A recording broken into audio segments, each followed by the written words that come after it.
Halo semuanya, apa kabar? Bertemu lagi dengan saya, Ibu Maria.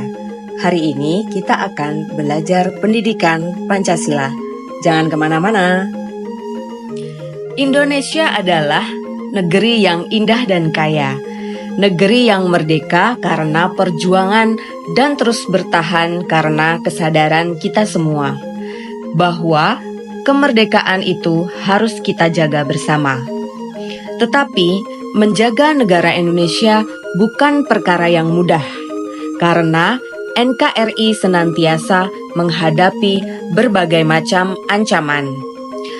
Ancaman itu baik dari luar negara maupun dari dalam negara kita sendiri. Nah, apa itu ancaman?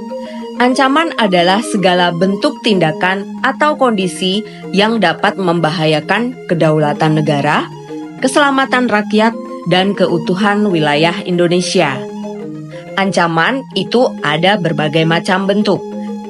Dari jenisnya terbagi menjadi dua. Yang pertama adalah ancaman militer dan yang kedua adalah ancaman non-militer. Berdasarkan waktunya, ada ancaman masa lalu, ada ancaman masa kini, dan ada ancaman yang berpotensi muncul kembali di masa yang akan datang. Dan berdasarkan sumbernya, ada ancaman dari dalam negeri dan ada ancaman dari luar negeri. Contoh dari ancaman militer seperti agresi dari negara asing, terorisme bersenjata, dan pemberontakan bersenjata, spionase, sabotase, dan lain-lain.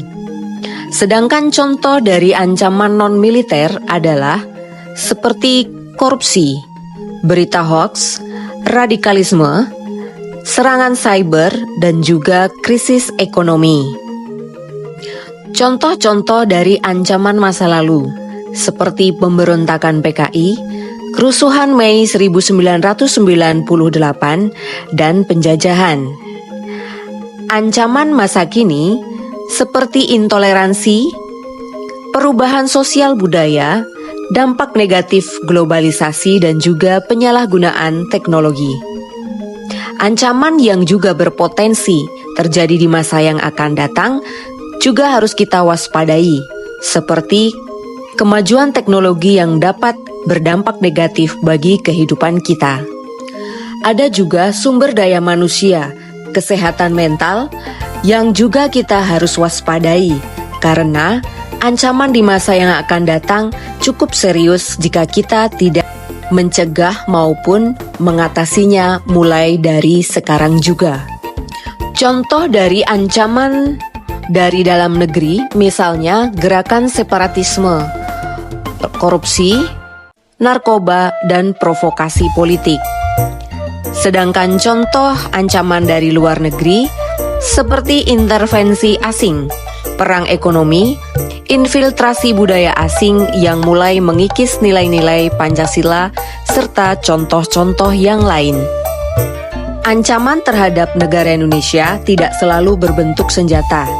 Ancaman non-militer atau non-fisik juga sangat berbahaya.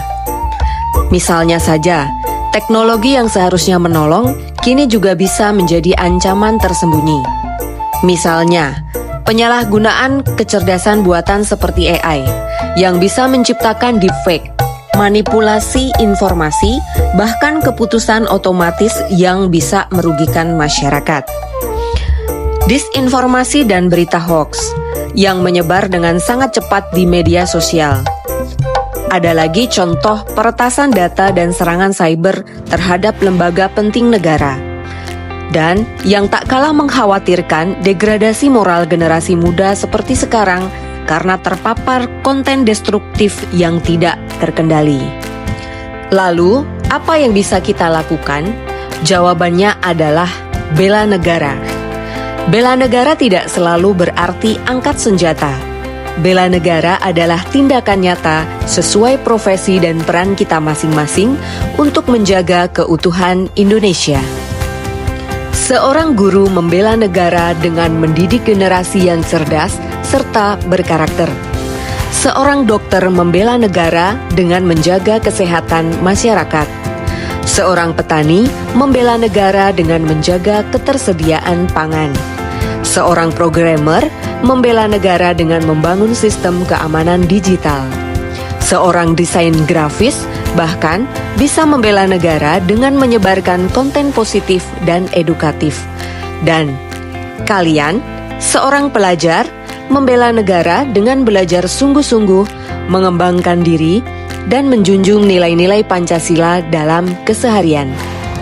Ancaman terhadap negara Indonesia akan terus ada, tapi selama kita waspada, bersatu, dan mengambil peran, Indonesia akan tetap berdiri tegak, merdeka, berdaulat, dan bermartabat. Kita semua adalah benteng Indonesia. NKRI harga mati, bela negara, tugas kita semua.